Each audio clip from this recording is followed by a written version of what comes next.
इस व्यापारिक संगठन को पढ़ करके, क्योंकि जो कॉमर्स का विद्यार्थी होगा उसके लिए व्यापारिक संगठन और बही खाता, ये दोनों पेपर बहुत ही महत्वपूर्ण होते हैं।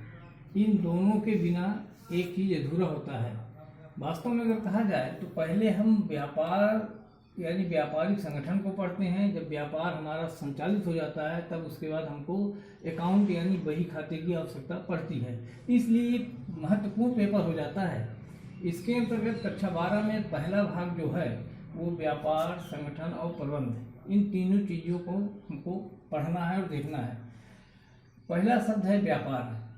व्यापार हर व्यक्ति अपने जीविकोपार्जन के लिए कुछ न कुछ कार्य अवश्य करता है, चाहे वो मजदूरी करे, चाहे वो नौकरी करे, चाहे वो रिक्शा चलाए, चाहे वो दुकान किए या कोई बिजनेस करे।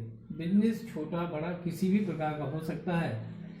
व्यापार में हर चीज़ों को, व्यापार से संबंधित जो छोटा व्यापार है उसमें छोटी चीज़ें, जो बड़े व्यापार है उसमें बड़ी चीज़ें, अगर और व्यापक में है बड़ी बड़ी आधुनिक युग की मशीन, औजार आज की जरूरत पड़ती है। इसके आगे दूसरा शब्द है हमारा संगठन। संगठन में जो संगठन के लिए जो व्यापार से संबंधित जो भी चीज़ें होती हैं उसको हम ऑर्गेनाइज करते हैं, इकट्ठा करते हैं। किसी भी व्यापार कोई अकेली वस्तु से नहीं होती है। जैसे किसी मकान का निर्माण करना है तो उसमें हमें लेबर चाहिए, मिस्त्री चाहिए, फावड़ा चाहिए, बालू चाहिए, सीमेंट चाहिए, ईंट चाहिए, पत्थर चाहिए, इस तरह की तमाम सरिया है। इस तरह की तमाम चीज़ों को जब हम एक बराबर आनुपातिक ढंग से इकट्ठा करके उसको कार्य में लगाते हैं तभी हमारा व्यापार चालू होता है। जो इसमें सबसे महत्वपूर्ण चीज़ है प्रबंध, इसके बिना कोई भी कार्य संभव नहीं है।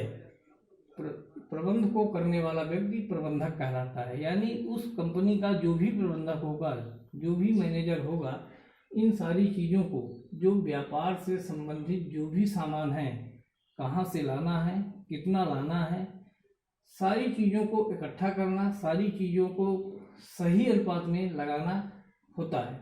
अगर प्रबंध सही नहीं है, अगर प्रबंध सही नहीं है तो हमारा व्यापार सही ढंग से नहीं होगा। कहने का मतलब प्रबंध जो होता है किसी भी चीज़ का बहुत ही एक महत्वपूर्ण चीज़ें होती हैं जिनके माध्यम से हम कार्य को करते हैं। अगर प्रबंध के अनुसार, देखिए प्रबंध में जो प्रबंधक होते हैं सारे कार्यों का निगरानी करते हैं, वो अपने अधीनस्थ कई चीज़ों का चयन करते हैं। सबसे पहले प्रबंधक का कार्य होता है हमें कौन सा व्यापार करना है, उस व्यापार में हमारी कितनी पूंजी लगेगी, उसमें कौन सा व्यक्ति एकल साझेदार होगा या साझेदारी होगा, उस तरह से सारी चीज़ों को एक पहले अनुमान बनाता है और एजेंडा बनाता है कि उसको हम छोटे बनाएंगे या बड़े बनाएंगे। अगर बड़े मंगाएंगे तो कच्चे माल को कहाँ से मंगाएंगे और पके हुए माल को हम कहाँ पर भेजेंगे, ये सारी व्यवस्थाएं प्रबंधक की होती है। प्रबंधक कर्मचारियों को वेतन देना, वेतन का निर्धारण करना और नीतियों का निर्धारण करना, ये सारी चीज़ें व्यापार में प्रबंधक का ही महत्वपूर्ण काम होता है। अगर प्रबंधक का कार्य सही है तो हमारा व्यापार अच्छा होगा। अगर उसका संगठन अच्छा है, सारे सामानों को एक अनुपात में सही ढंग से मिलाया गया, मकान बनाते समय ईंटा, बालू, सरिया, ये सारी चीज़ें एक अनुपात में नहीं निकलती हैं, बल्कि उसका सबका अलग अलग अनुपात होता है। इतने बालू, इतनी सीमेंट, उसी प्रकार से सारे सिस्टम व्यापार में जो भी चीज़ें होती है प्रबंधक का कार्य होता है कि उसको एक अनुपात के ढंग से उसको बनाएं और सही ढंग से करें। अगर सही ढंग से कार्य नहीं किया गया तो व्यापार में हानि होती है। प्रबंधक जो होता है वो जोखिम को सहने वाला व्यक्ति होता है। जोखिम शब्द में जो जोखिम शब्द होता है, जोखिम में लाभ और हानि दोनों चीज सम्मिलित होता है। लाभ और हानि ये निश्चित नहीं है। हर व्यक्ति चाहता है कि हमें लाभ ही लाभ हो, लेकिन ये जरूरी नहीं है कि लाभ ही लाभ हो। जो अगर हानि सहने की क्षमता नहीं है तो लाभ की आशा नहीं कर सकता। एक छोटा सा बच्चा जब साइकिल सीखता है तो पहले वो कई बार साइकिल से गिरता है, इसके बाद वो साइकिल को सीखता है। अगर कोई भी व्यापारी पहले ही सोच करके बैठ जाए कि अरे यार इसमें लाभ भी हो सकता है और हानि भी हो सकती है, तो उस स्थिति में वो व्यापार को संचालित नहीं करता है। इसलिए जो प्रबंधक होता है वो काफ़ी अपने आप में जोखिम को बर्दाश्त करता है और लाभ और हानि दोनों को सहने की क्षमता रखता है, तभी व्यापार को आगे बढ़ाता है। कभी कभी स्थितियाँ क्या होती हैं कि कोई भी व्यापारी, उसकी क्षमता 10 लाख है,